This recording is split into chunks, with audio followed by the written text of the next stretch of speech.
Well, LifeBlood, this is George G, and the time is right. Welcome to today's guest, strong and powerful Pinar Akiskalioglu. Pinar, are you ready to do this? Yes, let's go. Let's go. Pinar is the founder of Takk. There are no nonsense, principled personal care company working to make our choices matter. She's also the founder of Punk Business School. Pinar, I'm excited to have you on. Tell us a little about your personal life, some more about your work, and why you do what you do. Yes, thank you very much. I spent most of my life in Istanbul, Turkey, but I also lived and worked in Rotterdam, the Netherlands, Dubai, United Arab Emirates. I travel a lot for business, doing business in different continents at the moment. So I will call myself a global citizen. I've been living in London for the last 5 years now. I'm married to a consultant surgeon, so a bit of professional diversity at home. We have a 15 months old, very cheerful, happy baby, joined us recently. On professional side, my professional career has three eras, I will say. I spent the first 7 years at a youth NGO called Isaac. So it's a community of young people working for fulfillment of humankind's potential. Later, I got into corporate world because I wanted to understand how people make money and how global economic dynamics work.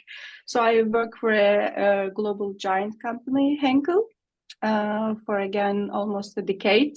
I had a happy, progressive career. I learned a lot of things in corporate, but I came to a point that I wasn't in the right place to make a positive impact to our society. And coming from an NGO background, I always had this passion in me, and that's how my entrepreneurship journey started. First, I founded Takk. Takk means thank you in Scandinavian languages. I was always inspired by peaceful living style of Scandinavian culture. So I wanted to have some referral to that culture. So Takk is a movement, I will call it, rather than a company. It's a movement towards a slow, ethical, peaceful beauty, personal care industry.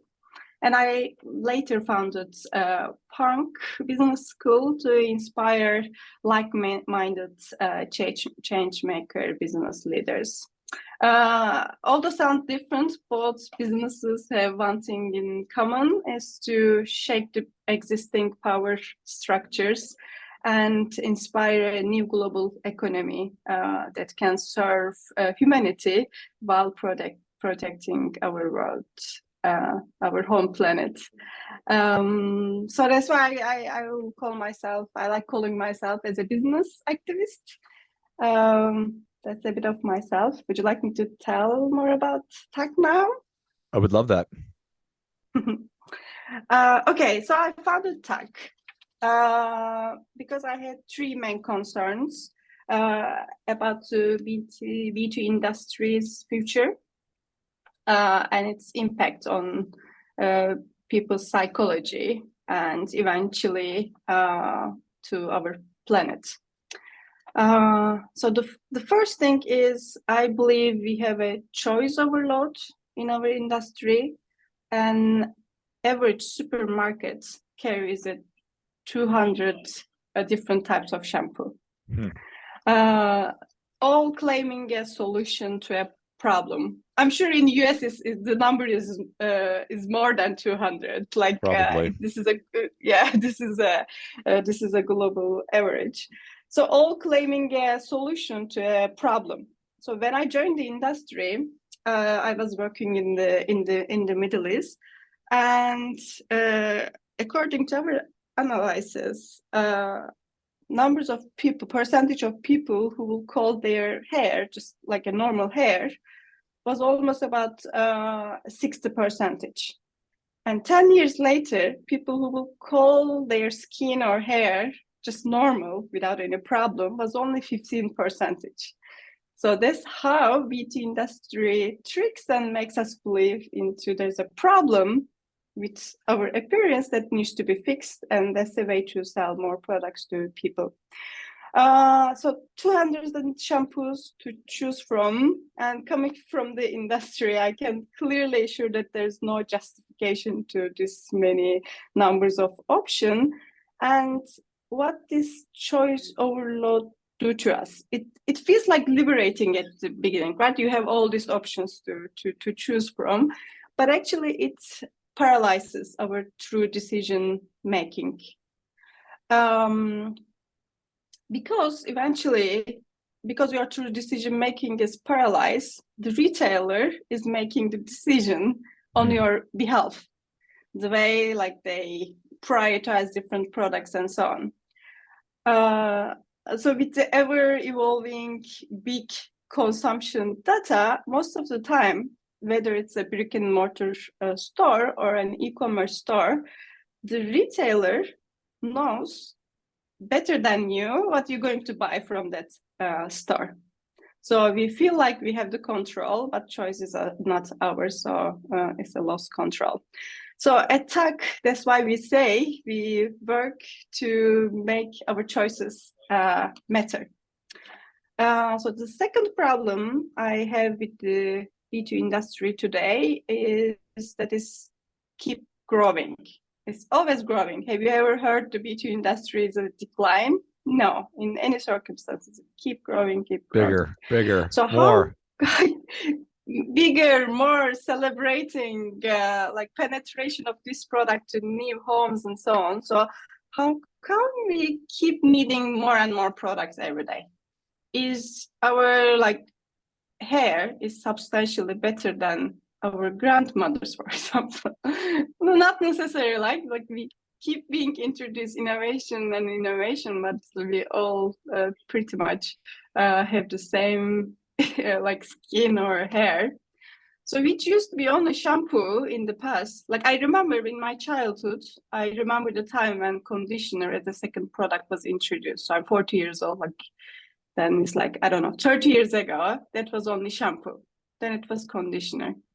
And today we at least have a 5-product regime. It starts with some care product before you even put a shampoo on your hair, and then some magical gloss boost mask to finish your hair care routine. Like I'm talking about essential products, but like for your face care, it needs to be like a simple cream to give a bit of a moisture boost to your skin. Now we also have specific products for our eyebrows and eyelashes, and it's just like I don't know, it's like introduced like a science to look young. So I feel like these are fabricated innovations, and it's really harming our psychology. It's like we need to keep using and buying new products all the time, and it's creating an unnecessary consumption that our world can no longer carry. So that was the second problem I found in the industry. And lastly, it's just like if we can just for a second stop this nonsense BG stories and the marketing created around it, it will allow the true innovation to be unleashed. So it will give a way to environmentally responsible innovations to emerge. But because like we have a big B2 story to tell about, it doesn't come to a point to talk. I mean, I need to admit that there is a green agenda, like green products is the new marketing hype in our industry. But again, I feel like it's a very selected approach. So we want to bring at Takk, we want to bring radical transparency to overall carbon footprint of B2 industry, because we want to be the choice of clear, like independent thinkers, not like people who goes with the trends and not challenge the static and what's this been told. So we feel like responsible bring a bit more clarity, because what industry does at the moment is focusing only on the packaging. So we discuss about recyclable packaging options and so on, which is good. Like it's critical. It's a good step. But like B2 Industries' carbon footprint goes well beyond the packaging. So with Takk, what we analyze is the we run a full life cycle analysis from all the production processes to when people are using our products to really guide our innovations, like where we need to start, like the innovation efforts, rather than like jumping on the marketing trick. But I think first things first, like first we need to eliminate the overconsumption, because you can like have a seaweed instead of plastic, and everything can be like recyclable and so on, but there's a carbon footprint just because producing them, transferring them to you. Like when you are using those products, when you are cleaning your hair, it's just let's stop the overconsumption first. Like it sounds so simple, but it's like a crime to sell it. Like it's crime to say that like beauty industry should stop growing. But I think that should be the starting point. So on our website, we sell our products only on our website. So there's absolutely no tricks to make you buy more products. That sounds simple, but actually that's a revolution in our industry. When we like, I'm experienced on traditional marketing. I didn't have any experience on e-commerce, but looking into like available platforms, they were all designed to sell customers more products than they need. You either get some percentage off if you decided to move away from the website, or like if you buy 6 products instead of 4, you have a discount, something. So the design is to make you consume more products than you need. That's why we decided to launch our very own platform, just to avoid all those kind of tricks. There's no pop-up, there's no kind of tricks to motivate you more products. And we work on a subscription base, so people can pick and choose what products they want to buy, but also like the frequency they want them to be delivered. So what they can do is like they can delete their subscription, or they can eliminate certain products. So it's all designed to make you consume less products. So that's one philosophy we have at the moment, and I believe it's a good starting point.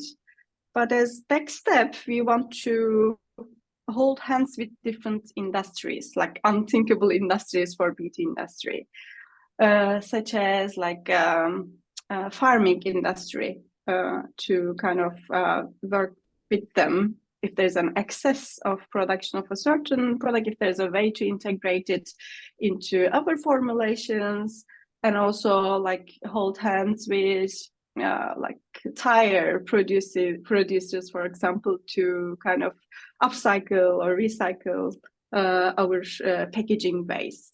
So that's how we want to create our little circular economy around our products. So that's our aim. That's what we are like working on at the moment. And I might suggest a couple of things to people listening to us today. I mean, we are not alone. Takk, I think we have a great brand, great service, but there are a lot of independent small players who are working with the same mission. I usually ask like how I see competition. I always respond back, I don't think they are our competition. I think we are strategic stakeholders to each other, all trying to make a positive impact. But I mean, just to really care about who you are buying your products from. There's a nice saying of Anna pay. She's a sustainability advocate. She says every time you spend money, you cascade a vote for the kind of the world you want to see. So kind of before spending any money, before purchasing any money, just take a moment to decide if you really need that product, and if you really need, if there's a better alternative to buy it from. Because we are passionate, we are working very hard, and support we gather around our movements is really something. And you'll see there are many people like working on this, and it's just like motivates hope. It's also like consuming less and minimalism is something people started to talk about it. Obviously, I live a minimalistic lifestyle myself too. Like I'm pretty much aligned with the principles of our company, Takk, too. So the things I do is like I'm really very mindful when I'm buying something new. I always make sure I really need it. I eliminate something I have, like I replace things. I have a capsule wardrobe. It's just like a really small wardrobe, so I don't have any choice paralysis in the morning to decide what I'm going to wear. I make list of what we're going to eat that week, so I can buy from local farmers market. So it's just really, it sounds nerdy to some, to be that organized and like really plan everything and so on. But actually, when it gets into your routine, I have more time to spend on fun stuff than actually buying things and running around to decide what I'm going to eat that night and so on. So I find it quite liberating, and I feel like I do control my life. So it's just like it feels good, and like climate crisis, social injustice, they are like all pressing negative issues we face today, right? Like, and when people face them, like they just want to run away because it's just demotivating and you feel just powerless. But we are not that powerless, actually. The more we talk, the more we engage, we can shake things. We can shake the existing power structures and create a more human economy all together. And it's really fun thing to do as well. It's not that depressing as people will think. Well, I think that that's really well said, and I appreciate your work and effort. And I'm confident that as you continue to grow and expand, your impact will be greater and greater. We covered a lot of ground. I think I wrote down a lot of notes. I think that we each of us needs to make our individual decision, and because there's so much nuance and so many layers to everything you've been talking about, consuming less for the sake of consuming less, or consuming less for the sake of saving the planet. Those are positive things. And when you make a personal decision and really think about, is all this stuff serving me? Is a 50 product beauty regimen really serving me? Or have I bought into this kind of hype? And these are all answers that we need to individually answer, or ask ourselves and then answer. And the more that I can then identify and say, you know what, I don't really need all this extra stuff.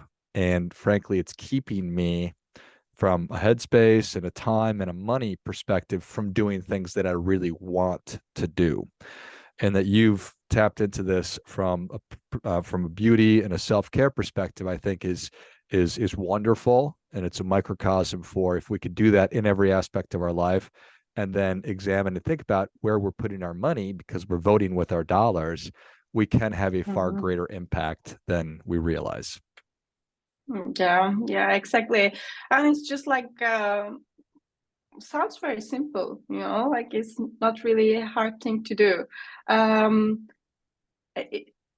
think there's an element of like things about climate emergency, social injustice, is that the more you educate yourself, the more powerful you feel about as an individual.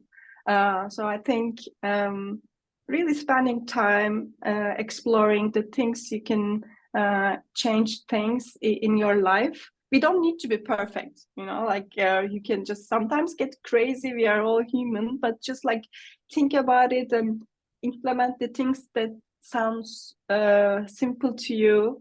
I've read about a company. It's called Puka Herbal Teas. So they kind of did a life cycle analysis like we've done at Takk. And what they found is actually if you boil too much water in your kettle, I mean, many people boil more water than they need for their tea. And that's a very heavy on carbon footprint. And they organize they run a campaign just advising people to reduce the amount of water when they're boiling for their tea, which is almost half, it's the half carbon footprint than usual. It's just very simple. And since I read it, I just keep putting less water into kettle. It's just something that I never thought about, but it's just very easy to implement. And when you get into this mindset, it's just it gets much more fun. And I've been telling about this to my old friends and so on. And I think this is how movement starts. It doesn't need to be one hero, I don't know, president of a country or something changing things. Okay, there are things that needs to be fixed at governmental level. That's a different story. But how we can kind of raise our voices is just making this lifestyle changes. And you will see politicians always follow people. They will try to look nice to you, because when you get into this mindset, it impacts everything, and especially how you vote or how you spend your money, and it will scare a lot of power holding organization and people, and they will also make the needed change. I think that's well said. I love it. Well, Pinar, thank you so much for coming on. Where can people learn more about you, and where can they learn more about Takk and get the products? Thank you very much. Thank you. It's wonderful to talk to you. What's the website? How can we learn more? It's Takk, Takk, co.uk. We are also available in the USA too. It's mytakk.com. So hopefully we'll meet more and more consumers in near countries in near future. Love it. Well, if you enjoyed this as much as I did, show Pinar your appreciation and share today's show with a friend who also appreciates good ideas. Go to mytakk.com. It's mytakk.com and dig more into everything that we've been talking about and that Pinar is working on. Thanks again, Pinar. Thank you so much. And until next time, remember, do your part by doing your best.